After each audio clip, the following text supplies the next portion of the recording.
up in Calgary. A lot of people from the States don't know what that is, but it's kind of like the Texas of Canada.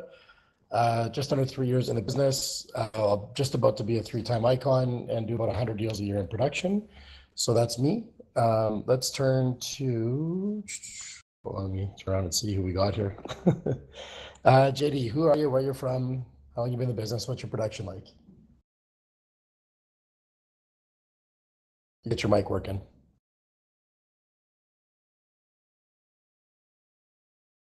Okay, maybe we'll skip on, we'll go to Pierre. All right. Can you hear me okay? Yep.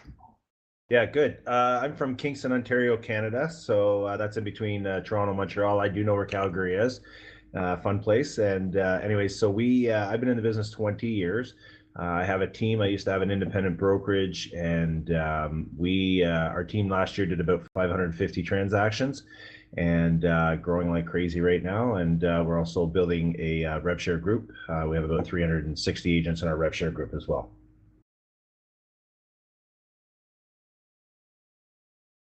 Oh, wow, that's incredible, man. 500 deals. Wow. I can only imagine.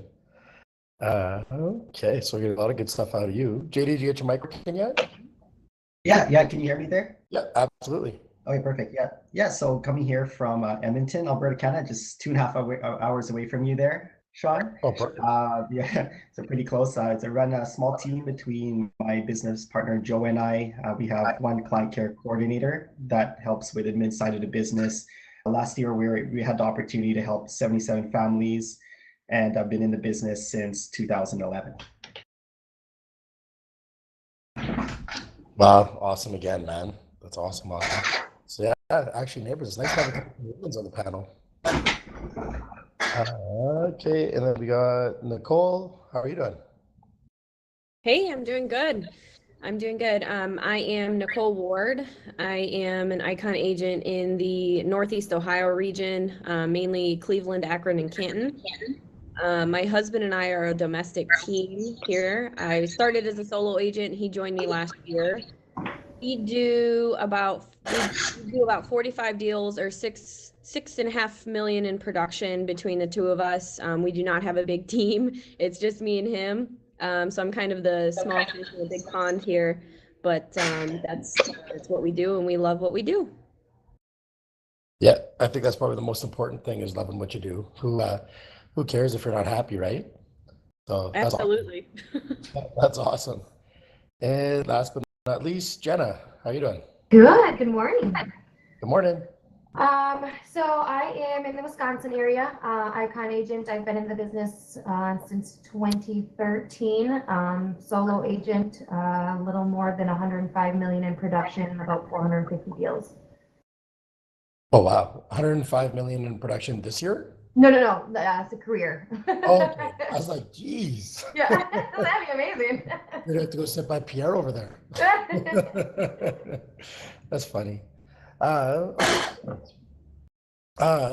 what we'll do is just go roundtable style, of course, and then what we want to do, because what I find on these panels is a lot of time the icon agents they built their business so big that they're typically more like referral deals at this point, which a lot of the agents in the audience are newer, so that doesn't help them too much. So if we could maybe just go back in time, but let's fast forward to today. If you're a new agent that was going to start today, what would you guys do as, like, let's say your top 3 prospecting things that you would do, not starting 10 years ago, but if you were to start all over again today, but knowing what you know? And we'll start with Jenna. So I built most of my business through online leads and CRM. I originally Sarita, la página, desde la página 5 a la 8 no salió. De la página 5 a la 8. No sé. Santiago, dile que lo vuelva a buscar todo. You got to learn how to mute everybody here. Okay, gracias. Bye. If everybody in the audience, if you guys could all mute, that'd be awesome. Sorry, Jenna, go ahead. So I used a CRM called Boomtown when I first started, and just really dove into learning the lead generation system and the follow-up. That would be my number one key advice, is just the follow-up. It's so important, whether somebody's ready now or I know it's a long time, but 5 years just following up with them and making sure that you're, stay in front of them, right? So that'd be my number one advice, I guess. I would say that's massive. And I think that's a huge gap in so many people's businesses follow-up. Do you want to maybe expand on that a little bit? Like maybe some of like the tips and tricks and strategies that you have to keep in touch with your warm, hot, cold leads? Yeah, so organization is huge. Having processes, obviously. So if I get a lead, I have a very strict follow-up even in the first 2 weeks. So 6 phone calls, 3 to 5 text messages, 6 to 8 emails. Obviously, you can make it all those drip campaigns so it becomes much easier for you. So that's just in the first 2 weeks. And then going from there, depending on if you have interaction with them, right? It could be every 2 weeks that you're sending them something, or once a month, or obviously depending on their time frame. And that's the key thing, is finding out what their time frame is and keeping up to date on that time frame, right? So if somebody says, I'll be ready in 6 months, well, we know it takes, you want to kind of backtrack from that. So let's say that they're ready in June. Well, then I want to be meeting with them in March-ish to start that process. So then January, I'm starting to get them information like the lender and everything else. So just because they say 6 months, that doesn't mean that's the next time you talk to them. So up until that point, how many times are you touching on them to get them the information that you need to move them forward along the way? Yeah, I think that's so important. And I think follow-up is like it really is one of the lost skills in a lot of newer agents, or one that maybe they just haven't developed. And you heard a touch point like up to 6 times, right? Before you actually get a hold of somebody. For sure, yeah. Yeah, I know, like even myself, it takes a year sometimes to hit people up till they're actually ready. And my rule is always half the time they say. So if like we're ready in a year, I'll start really heavily following up 6 months, or Yeah. 6 weeks. Because we've all lost enough deals by someone like you go to follow up with them and the house is listed. You're like, Yeah. what? What happened there, right? So that's so amazing. One more question before we move on. So most of your business comes from online leads, you said, from Boomtown, right? That's how I first originally started getting my client database. So I moved from Madison to Milwaukee, and I didn't have a sphere whatsoever. So I had to completely build it from ground up. I think I knew one person at the time. So that's how I built it now. It's definitely more referral and past clients. And then, yeah, go ahead. No. So what would you say if we're doing online leads? What would be like your number one tip for getting online leads? Because there's a million companies out there, a million things all coming to us. What would be your number one tip with online leads? And then we'll move on. Be the first one to call. Let's just drop everything and make that phone call. I know things are definitely switching towards, video and text and whatnot. But if you can be the first one to get them on the phone, that becomes huge. Yeah, speed, absolutely. Yeah, so yeah, I hope you guys are paying attention. This is some really, really good information here, guys. So Nicole, let's pretend you're a new agent, not a husband-wife team yet. First day on the job, but knowing what you know now, what are some of the first things that you would do? This is a really good question, and I'm going to skew my answers a little bit. The first thing I'm going to do is I'm going to build out my schedule. That way I'm not sitting around like a sitting duck, not knowing what to do with my time or how to utilize my time efficiently. So the very first thing I'm going to do is I'm going to spend time one day each week planning out my week, what activities I'm going to do, when I'm going to do them, and then I'm going to also build in flex time. That way, if I get appointments, I can do those appointments during my flex time. So that's the very first thing I'm going to do as a new agent. The second thing I'm going to do. Before you go on, can we expand on that a little bit? Because I hear that a lot, like people talk about schedules, which I believe is super important as well. But like let's say like just a super quick overview, like a 30-second overview of what your morning, afternoon, and evening would look like as a new agent. Okay, so if I'm going to expand on that, I'm going to say that on Sunday evenings, yes, I know it's a weekend, yes, I know it's Sunday, but I don't want to be planning out my week and my schedule on Monday morning, because when Monday morning hits, that's when I want to actually be working. So on Sunday evenings, I'm going to sit down, I'm going to pull out my calendar that I have on my phone or my computer, or my iCalendar, because I have a Mac, and I'm going to pull out my weekly planner, and I'm going to look at every hour of every day, and I'm going to look at what commitments I already have. For me, I'm a mom, I have kids, I have to spend time with them in the morning and getting them ready for the day. And then I have non-negotiable family time in the evening that I spend with them as well. So I'm going to schedule those things in, doctor's appointments, whatever it may be. Then I'm going to look at the rest of my time or my schedule for the rest of the week. And I'm going to say, let's say on Mondays, from 9 to 10 a.m., I'm going to do follow-ups from my previous lead generation activities the week before, whether it be phone calls to cold calling spheres, whatever it may be. And I'm going to spend from 9 to 10 a.m. doing those phone calls. From 10 to 11, maybe I'm working on some agent attraction stuff. 11 to 12, I'm doing a working lunch. Maybe I'm just sending out some send-out cards, some handwritten notes. This is all an example, by the way. This is not my actual schedule, but that's how I'm going to schedule out my week, hour by hour, day by day, so that I always know what activities I'm doing, and I can keep track and look back on my calendar and see how much time I was spending on each activity, so that I can evaluate where I'm getting the most business from and where I'm spending my time. I time block those things out. I literally write them into my calendar. I love that. And do you guys notice two big things I noticed there? One is you have your non-negotiables, which one was family time, so really, really good.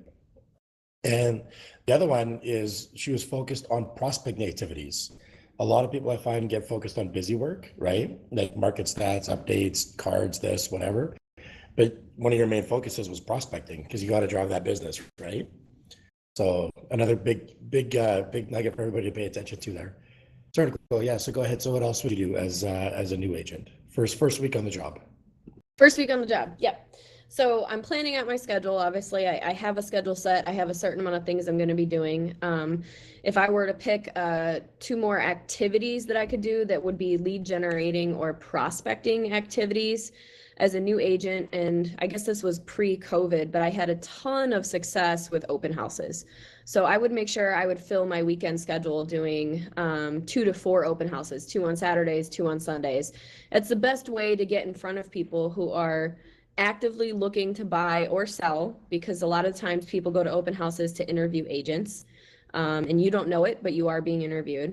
But that's how I got in front of people. That's how I made connections with people. And open houses are coming back, so I'm seeing a lot more of those.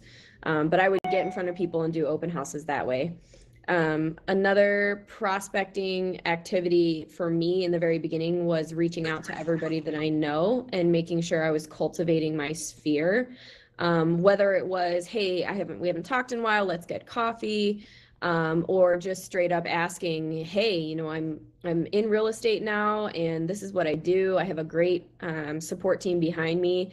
Do you happen to know anybody that is looking to buy or sell? So in the very beginning, before I got into lead generating, prospecting, and CRMs, I was working the people that I already know. I was getting in front of people by doing open houses, and I was networking with as many people as I could and getting the word out there, flying my real estate flag, humbly, but flying my real estate flag, all while following a schedule that I created for myself. Love it. That's awesome. So really, really, really good stuff for everybody there as well. Okay, thank you, Nicole. So I'm just kind of running across so I can see everyone's names. So JP, first week on the job, but again, knowing all the skills and tools you have now, what would you do? Definitely, like the best as a new agent and building your database, I would definitely recommend just going through all your contacts and just introducing yourself. Like I'm sure there's like a lot of us where we may have lost potential business just because people didn't even know we were even in the business.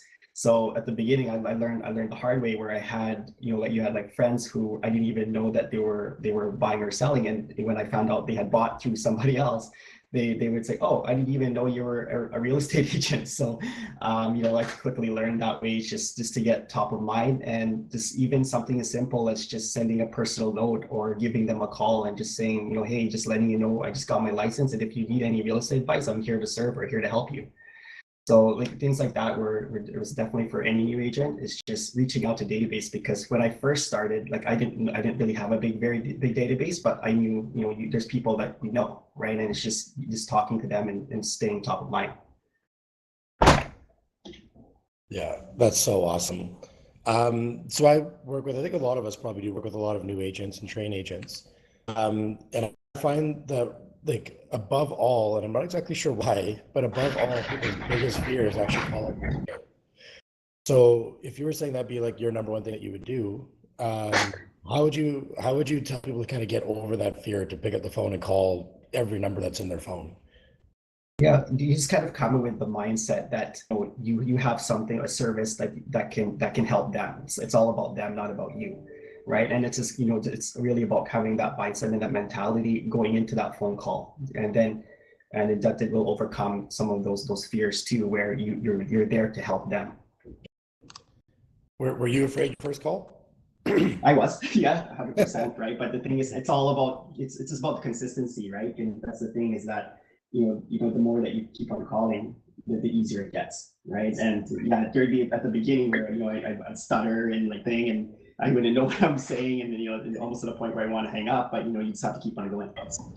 So that's get comfortable being uncomfortable. That was something I heard from someone before, and I really use that as part of my own personal philosophy.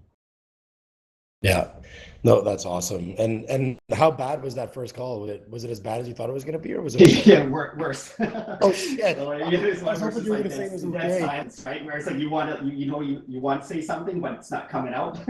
So yeah, it just gets better. That's trust me. That's funny. So someone asked here, what is texting your sphere? Because it is 2022, and phones don't ring; they just ding. Nah. So what do you think about texting instead of calling? And Yeah, texting, someone's asking about. Absolutely. Like texting is great. Video, I find, is even better because you can personalize itself too, and they can see your authentic self as well. Yeah, I'll just add on to that, guys. If you guys want some free business, and I promise you, on Facebook, every time it's somebody's birthday, if you send that person, number one, a video message, number two, a voice message, or number three, just a message, but don't write on their timeline or their wall, actually go in and send them a message, and just turn the camera on to you and be like whatever. Let's say I'm talking to JP.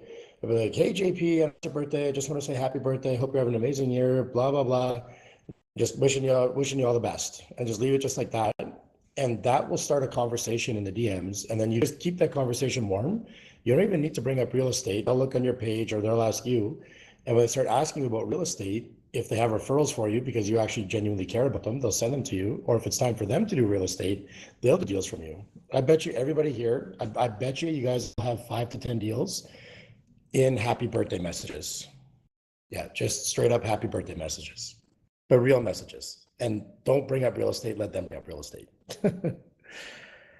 Okay, Pierre, I know you probably got to go way back if you're doing 500 deals.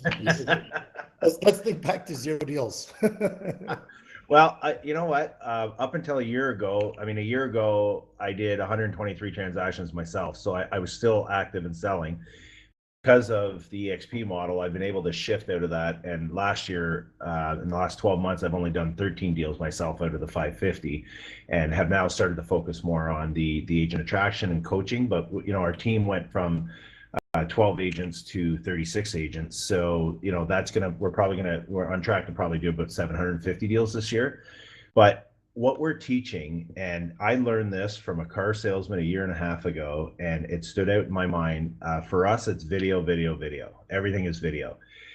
And, I read a book many years ago by Grant Cardone called The 10X Rule, and I'm sure everybody's heard of it. But if you haven't read it, read it. The audio version is even better, I find, because it's him, talking. But he talks about having this omnipresence in your market. And I've always believed that. And a year and a half ago, a young guy taught me something where I was looking for a car. And, you fill out those forms online, and it's kind of like, somebody's going to call you because it's a lead form, but I wanted them to call me. And this guy called me, but then shortly after, he sent me a video just saying, "Hey, this is Justin. I just wanted to thank you for having a conversation with me today. And you know what? Here's the car that I was telling you about." And he actually did a little walk around the car before I even got there. And I thought, oh my God, this is so clever and it's so easy, and nobody else did it, right? So now what we're trying to teach everybody is to do the same thing, is to shoot a little video of yourself after you've talked to a lead and say, "Hey, you know what, it was so nice talking to you."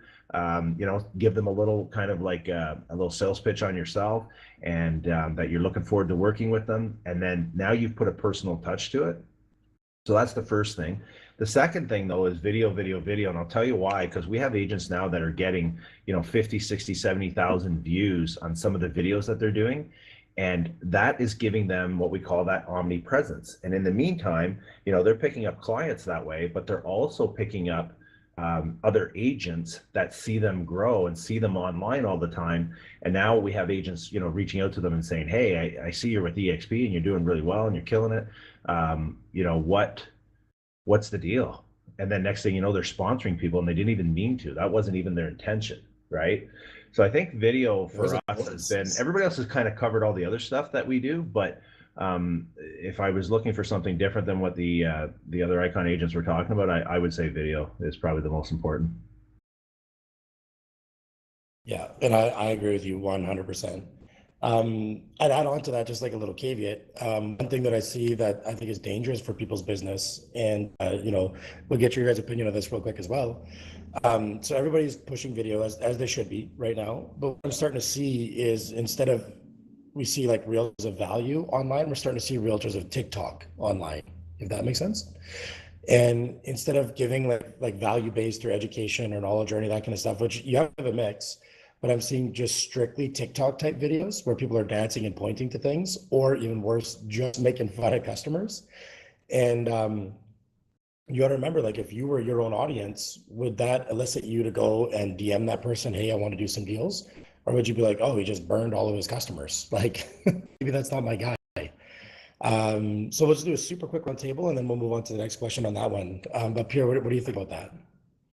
Well, yeah, you got to be careful what you're what you're putting out there. That's for sure. Yeah. I think the big ones that our agents are doing, and I talked about this last week too, is that they're actually going out and promoting businesses. They're not even promoting themselves, and what they're doing is they're saying, we're going to give away $100 gift card, and they offer to buy the gift card from the business, but 9 out of 10 times the business owner is so happy that we're shooting a video and a commercial of their property that they just donate it. So it kind of works out really well. But what we do is we say, "Hey, we're going to promote your business. We're going to shoot a little commercial, let everybody know, that you're here and you're local." And then the idea is to like and share. So people have to like and share. So now the business owner is promoting you. Then on top of that, you've got a whole new crowd that is liking and sharing because they want to win that $100 gift card. So they see you, and then they just keep seeing you over and over. Now, you can't just do one and be done with it. You got to do them over and over. And you know what? We have agents that when they first started, they were god awful. It was like, but you know what? I was just so excited that they did them, right? And then on the second and third and fourth, now all of a sudden it's like they're professionals. And so the worst video you'll ever shoot is the one that you don't shoot. So I hated them in the beginning, and you know what? I do them now. I just picked up a top agent / owner of a company that reached out to me because of one of the videos I shot, and it was just the status of our business at one point. And she just emailed me this morning saying, "Yeah, I'm ready to go, and I'm ready to sign up. What do I do now?" So it works. It definitely works. Yeah, amazing. I'm just going to expand on a couple of questions really quick, and then we'll move on here. But where someone said TikTok will not win over luxury clients, I'll let you know it's all about how you present yourself. We have a guy in our market. Our average sale is 500,000. So our luxury would be 1.5 million, right? 3 times the average sale. This guy put up a listing for $2.2 million. He got the listing from YouTube, and he double-ended the listing from a TikTok client. So social media made that guy like $130,000 paycheck. It's pretty crazy. So yeah, it works. It works. all sources work. It's just how you present yourself, right? On that one. Yeah. And then the last question, and then I'm gonna move on here. But do you need a professional videographer? You absolutely do not. No, just turn the camera around and start talking about yourself and interviewing other businesses and just being of value. So don't show off the new Rolex you just bought, but show off the houses that you sold and how you help clients that let you afford that Rolex. That's what you want to do. Okay, JP, for you that one, what do you think about, make sure I'm asking the same question everybody here, about agents doing too much of the TikTok type videos instead of the value-based videos? Do you think it's a hindrance or a help?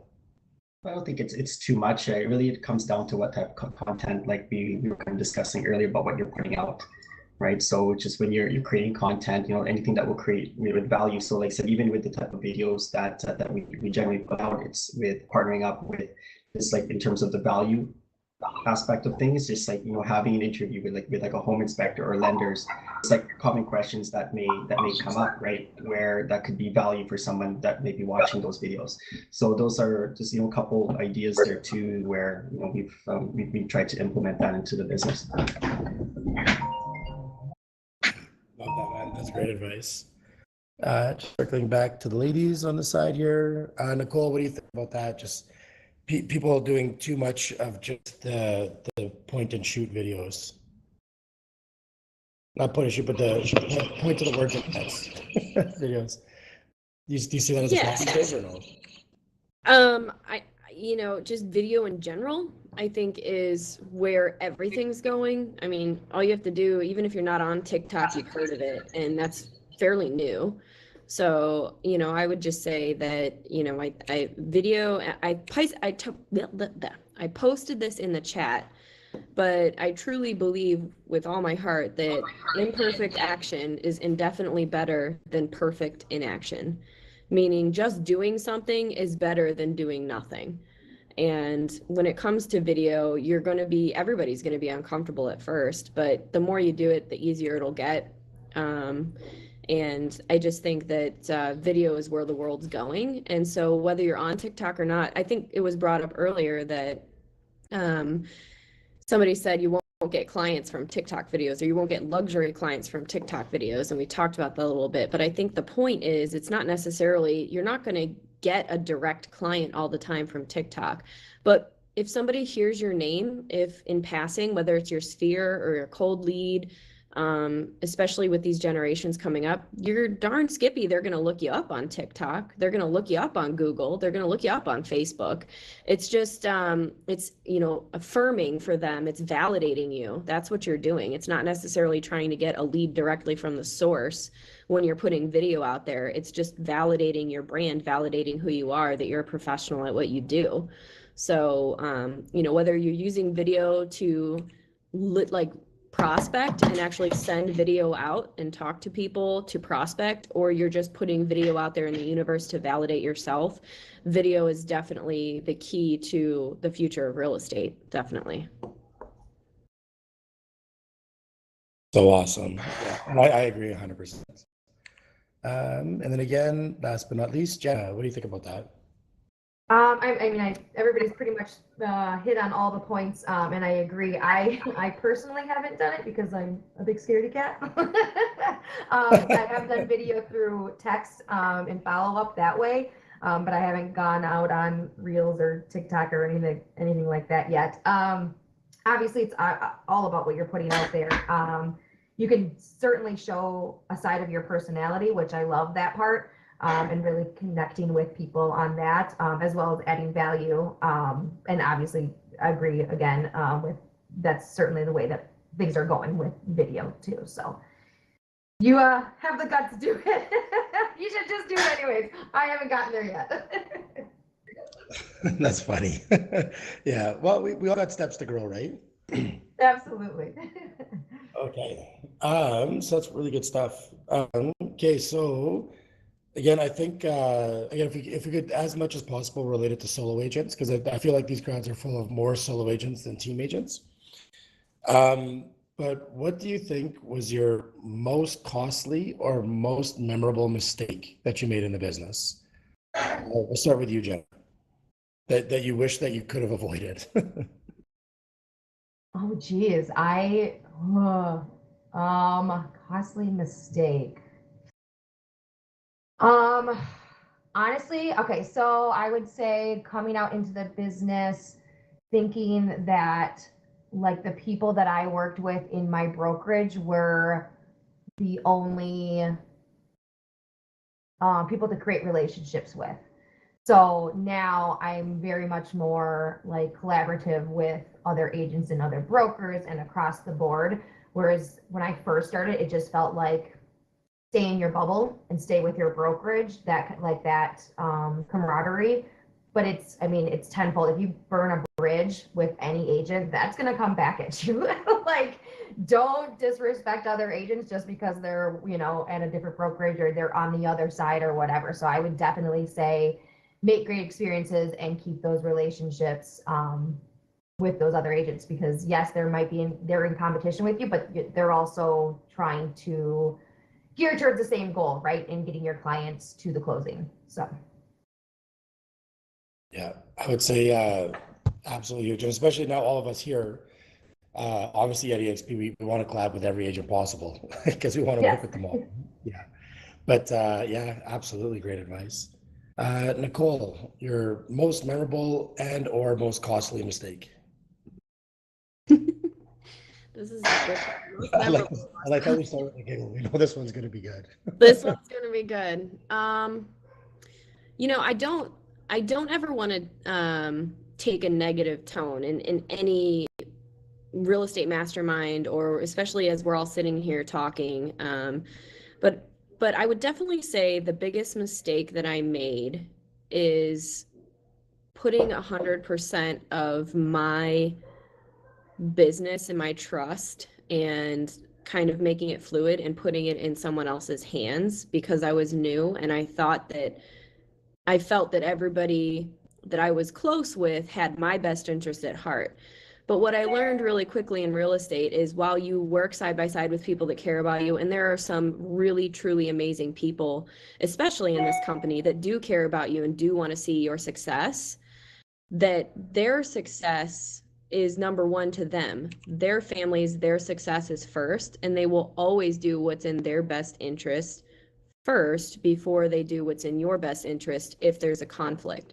And so I learned that aligning myself with the right people was the most important thing I can do. And that was a really hard lesson for me to learn. And again, I'm not trying to be negative on this. I'm trying to show that you are in charge of your business and only you are. So make sure that you're making decisions for yourself and for your business that are in your best interest, and don't let other people control your thoughts or control your business. That was my biggest lesson. And I think as far as cost goes, was the learning curve that I had to take. That was the cost. It wasn't necessarily a dollar amount. It was a breakdown, a point where I realized that I had to do things for myself and I had to use my own brain power to do it.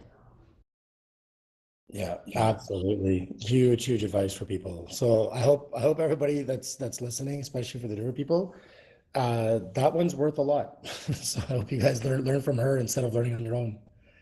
JP, what do you Oh, think? okay, this will be a fun one. So like at the beginning, and I can actually be very specific. Actually, one mistake that I don't think I'll ever forget is like not utilizing a buyer representation agreement when working with buyers. And then, but also realize quickly the importance of having one. Like, could I share kind of a quick story? Maybe this Yeah, might relate, and just kind of the importance of having one. the So anecdotes are way better. That helps people understand more. So yeah, absolutely. no, for sure. So I had one buyer, like at the very beginning when I first started real estate in particular, that I was working with at the time, that for I would say probably about several months, and then one day when I was out with another set of buyers showing homes, we arrived at a house that the buyer at that time I wanted to see, and there was another agent with his clients who were already there. So we were waiting outside in the car before they were done. But then this is where it gets crazy, is that lo and behold, as they left the house, I noticed right away as they stepped out of the house that the agent was with the client which was the one that I was working for a few months. So obviously, without causing a scene, even though at the time, I was still in disbelief, I casually like walked out, walked up to the agent and client, and all I said is like, looks like you're taken care of. So then just walked back to my car. So I was obviously upset, but at the end of the day, I took ownership that it was also my fault, that I should have outlined the relationship with that particular buyer more clearly. So end of the day, lesson learned, since I started using the buyer representation agreement for all the buyers until to this day, not only does it protect you, but also protects the client, even more so as it outlines the relationship in details. So that in particular really stuck to me, at the beginning, in terms of a mistake that I don't want to go through again. Oh, awesome. And then I think probably anybody that's done a decent amount of business has learned that lesson the expensive way. Why don't we go into just a little bit of detail? How do you go about getting that buyer agreement signed early then? And do you get it before the first showing, after the first showing? And if we get a little specific, so they know what to do. Yeah, absolutely. The best thing is at the very beginning, even before you meet with them. So even if you have sometimes we would get like a sign call or someone wanting to view a house, we would definitely set up a consultation even prior to even viewing that. So I really try to reinforce that aspect of things, especially if someone you don't know. Nowadays we just do it through like a Zoom calls. Actually, this I find is the most effective in terms of setting up that appointment ahead of time. But definitely at the very beginning, before you even start working with them, because you can also kind of understand kind of what their goals are. Are they even pre-approved for a mortgage to even start shopping for home? There's advice that you can give them even prior to start going out and looking for places. That's huge. Yeah, absolutely. Okay, perfect. And then on this side, last but not least, Pierre, what was your most costly and not most costly, but most memorable or most costly mistake? Well, I'll tell you, that last one that he just brought up was amazing, because it's so true that it's a mistake that we've all made, and especially in this market now with all the multiple offers and everything else. I mean, nothing worse than showing 30 or 40 homes, doing 20 or 30 offers, then finding out they bought a house from someone else, right? So we won't even show it. And if they're not willing to sign a buyer agency agreement with you, then guess what? They're probably gonna buy something from someone else anyways, right? So that one was great. For me, I'll tell you that the most expensive thing I did in the first 5 years of my career was not hiring a coach. I think that I didn't know what I was doing.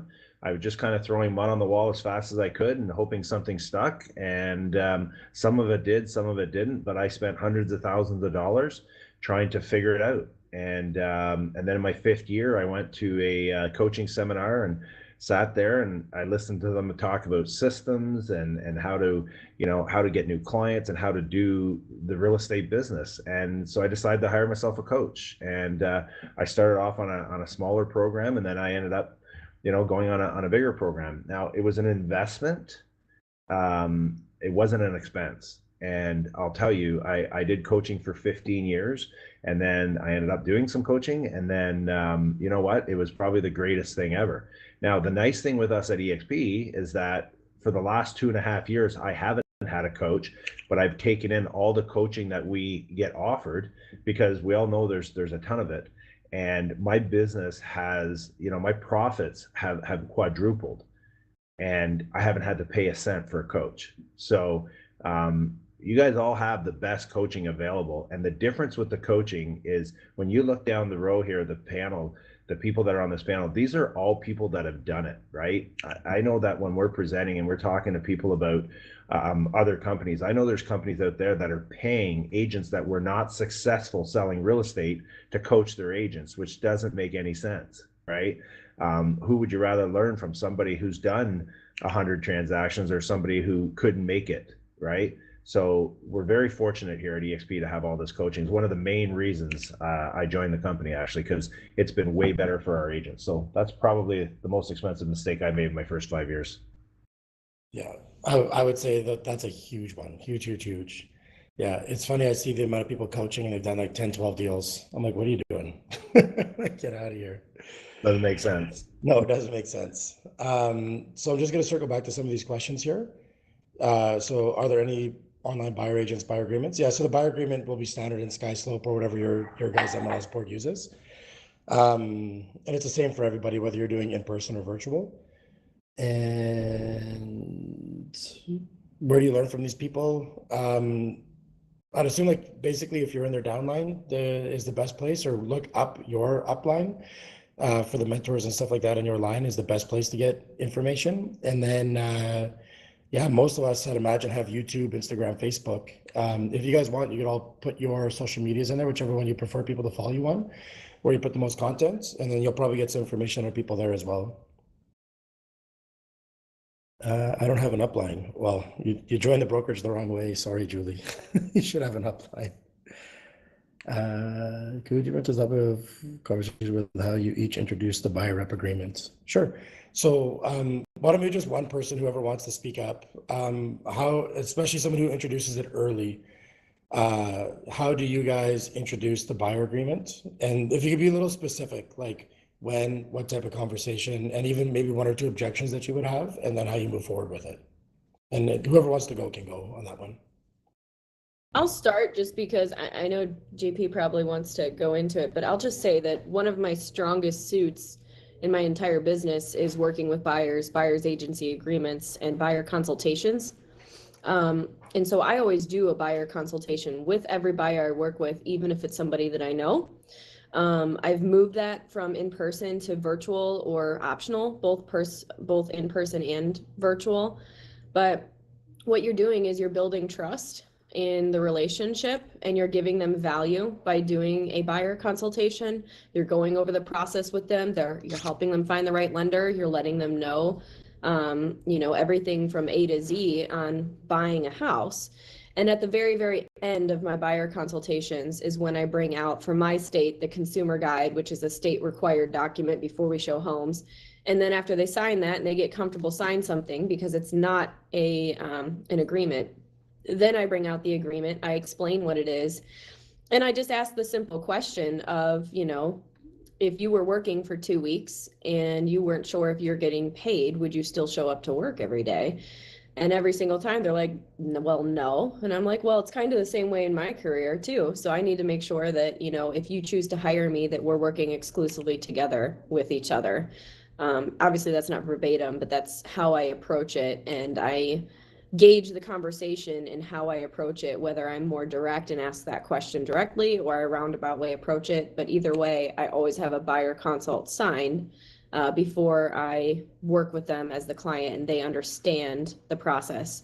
If they refuse to sign it, then I didn't do my job right, and I didn't give them enough value in the buyer consultation to begin with, and it probably wouldn't be a good fit. That's my thing. Yeah, that's awesome.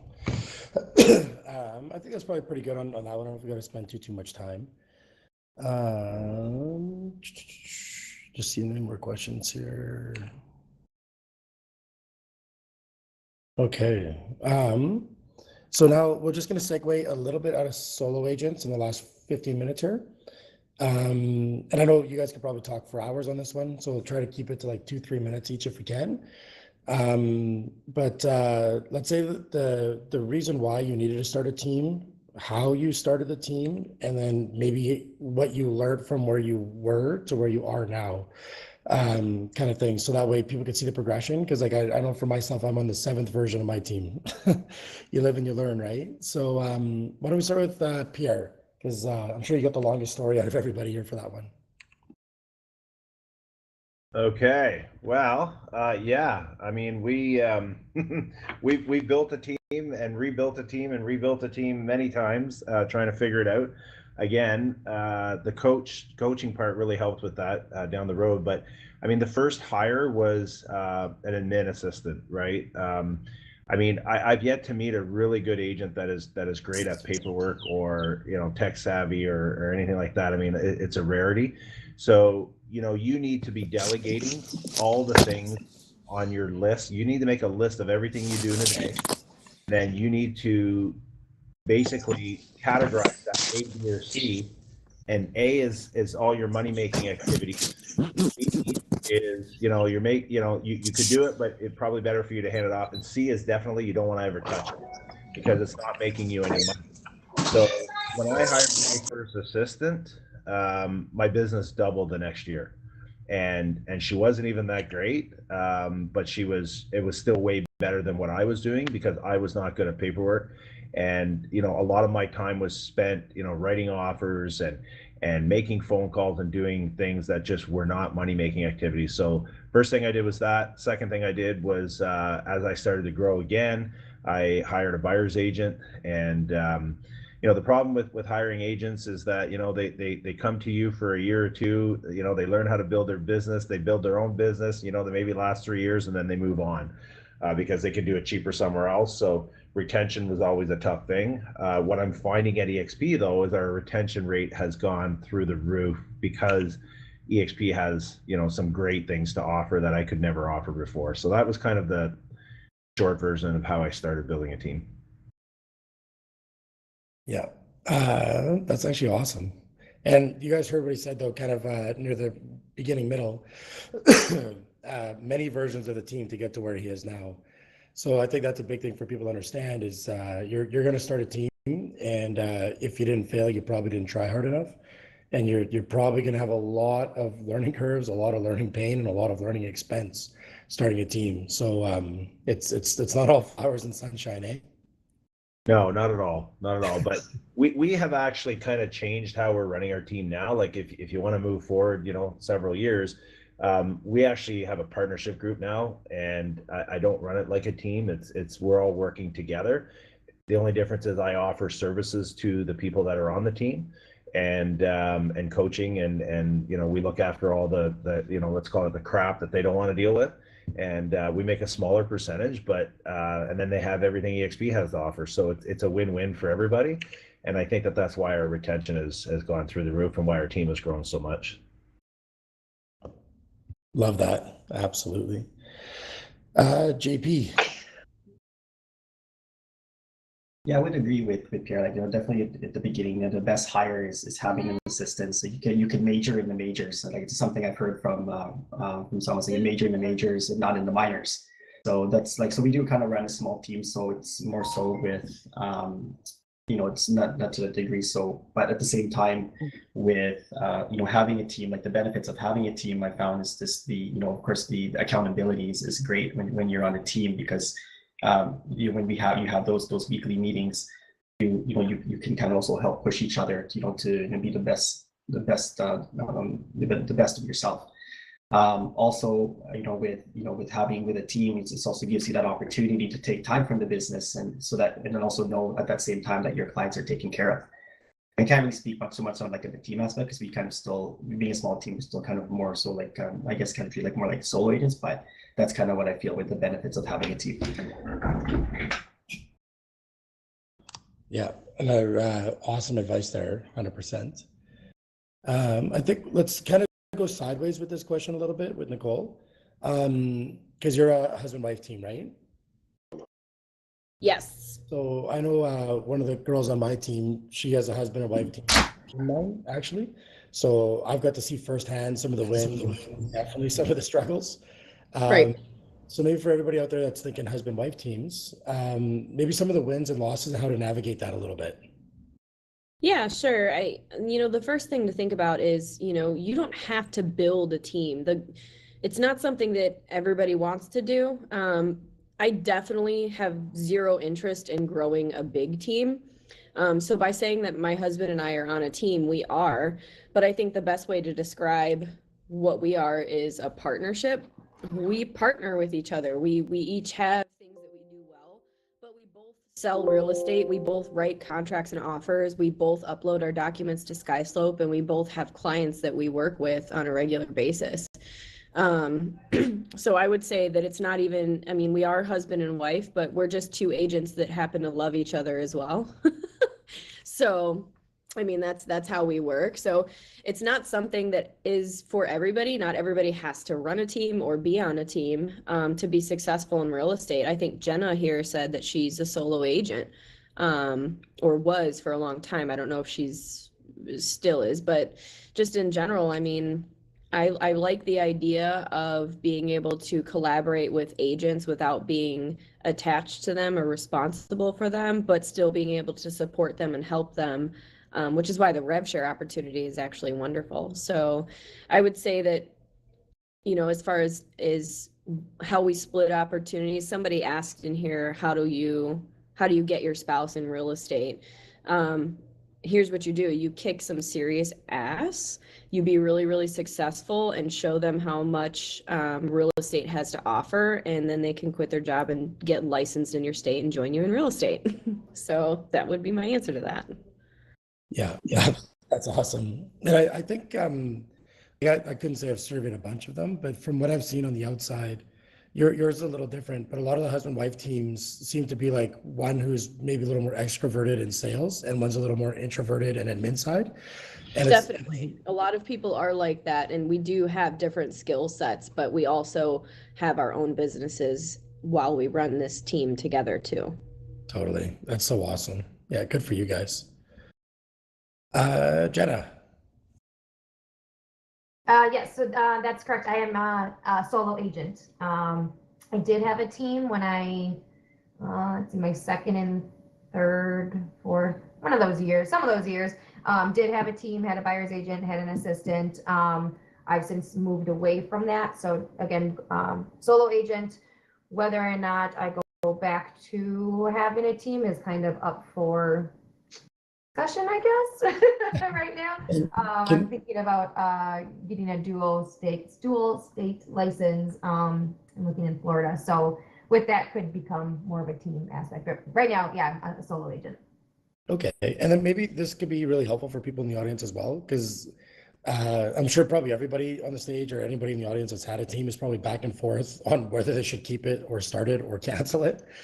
I know all the team leads that I talk to, there's days where they want to just go back to solo, and there's days where they want to obviously keep the team.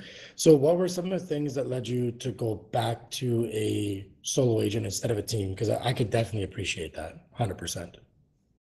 For me, it became work-life balance. I was at a point that I was getting so much business. I health-wise just stressed out. I mean, I hit a wall and it was not good. And so really focusing on what my goals are for my life. And I'm a big, I love to travel. So with that, obviously you have to step away, and you can, EXP is amazing because I have support in my downline and my upline to help me without needing a team. So that was phenomenal. And number one reasons I even joined EXP was because of that support without even needing to have a full team that I had to micromanage and all that stuff. So yeah, for me, it was just the amount of business that I was doing. I just needed to scale back on having a healthy and work-life balance lifestyle.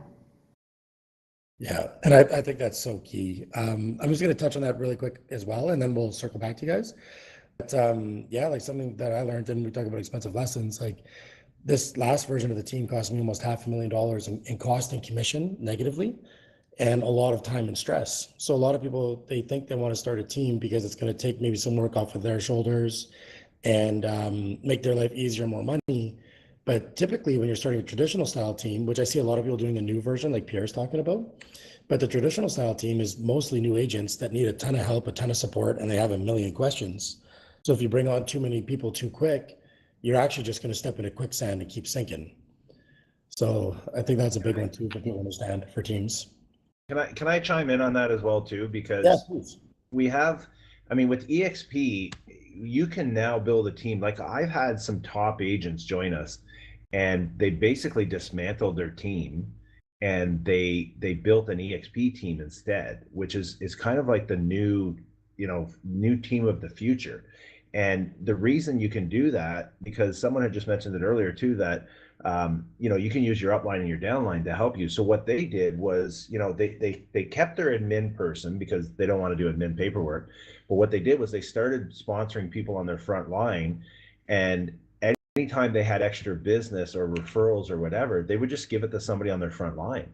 And they even had an ISA that was making calls for leads, and then they would grow it that way.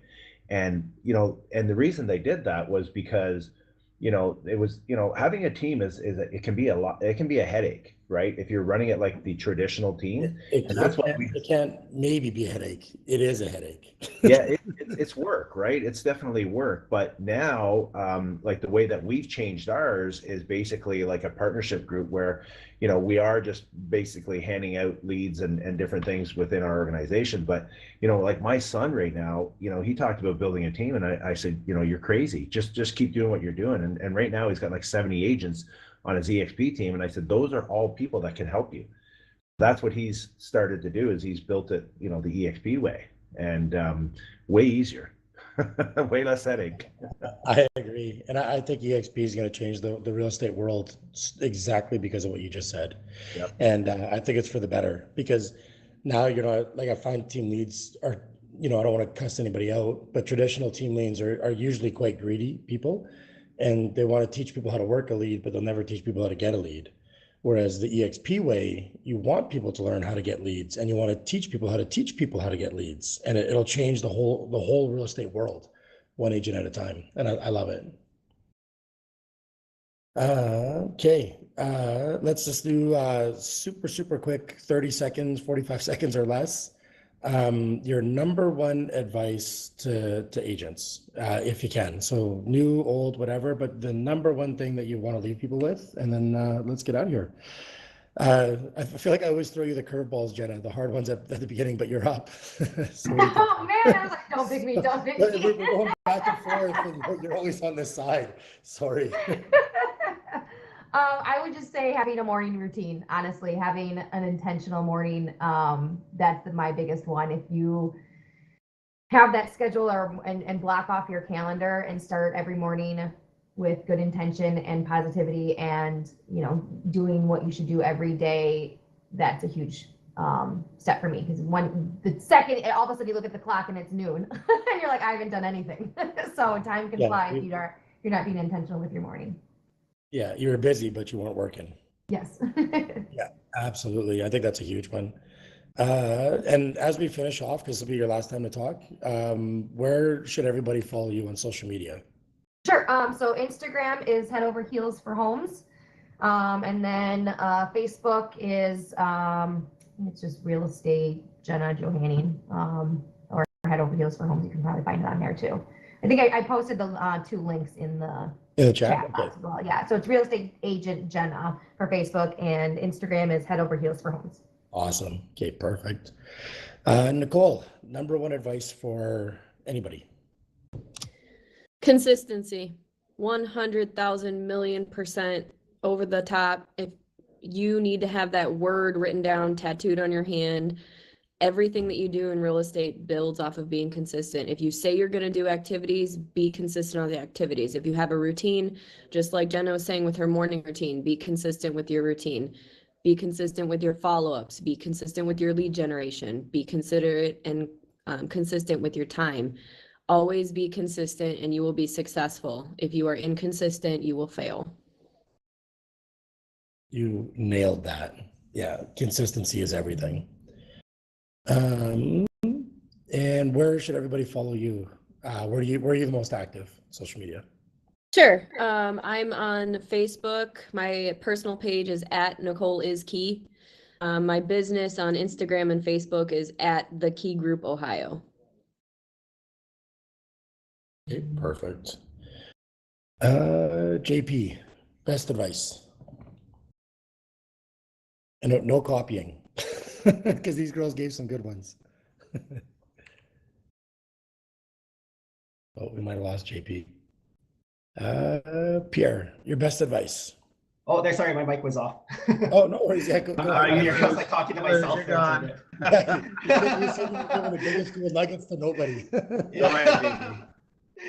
Yeah. So your biggest advice for sure is like continue to invest in yourself. Right, that's the biggest thing. And develop that mindset of continuous learning. You can never learn enough. Like especially with how the world is and how things are always ever changing, is always to kind of stay on top of your craft, right? And really the biggest. I have a quote that it's kind of part of my personal philosophy in terms of how I conduct business and how I live. It's just with Jim Rohn. He has a quote saying, "Work harder in yourself than you do at your job, and you'll go from making a living to making a fortune. So that's super powerful, right? And I hope that that people can incorporate that into their own lives and business. Amazing. Yeah, absolutely. And best place to follow you? Yeah, JP Dumal on Instagram, Facebook, and TikTok, and also Property Pathfinders on Facebook and Instagram as well. Okay. And last but not least, Pierre. All right. You know what I believe that no matter how good you are, you can always be better. And I believe that everybody needs a coach and a mentor. So I'm going to say that, consistent coaching and learning, always be learning. There's not a day that goes by that I don't listen to a half an hour or an hour of some kind of, teaching, coaching, something, right? And probably in the last 2.5 years, I've done even more. Just because of what's available to me at EXP and, the people that we have in our organization. We have, some of the top realtors in the world that we can learn from. And that's what I've done. And we went from doing 300 deals to 550 deals to this year, I guarantee we'll do over 700 deals. And it's because of the coaching and the learning that we've been able to grab from and collaborate with some of the best people in the world. So I would say, don't ever stop learning. Love that. Yep. Absolutely. Yeah. And for the person that put ABC, always be closing, I would change it to ABP in 2022. So always be prospecting. For Good sure. one. Good Yeah. one. So closing's in like an 80s and 90s term. We got to be prospecting. Sure. Okay. Other than that, I'm just going to put my hand up if anybody wants to follow me. So just at John Getty on literally everything. Okay, perfect. Well, guys, thank you so much. This is an awesome What panel. I was think you guys your gave a lot of really good information. Instagram? Oh, sorry. Again, what was Nicole's Instagram address? Oh, she left. I'm not sure. I'm sure if you throw her in Google, so there's, right there, the Key Group Ohio. Yeah, if you just scroll up just a little bit, it's right there. Yeah, the Key Group Ohio. Okay, awesome, guys. Well, thank you so much. Everybody have a great Friday. Hope you guys crush the weekend. And until next time, have a great day, guys. Thank you. Wonderful. Okay, bye-bye. Thanks, guys. Have a great weekend. Thank you for hosting. You did a great job. Thank you.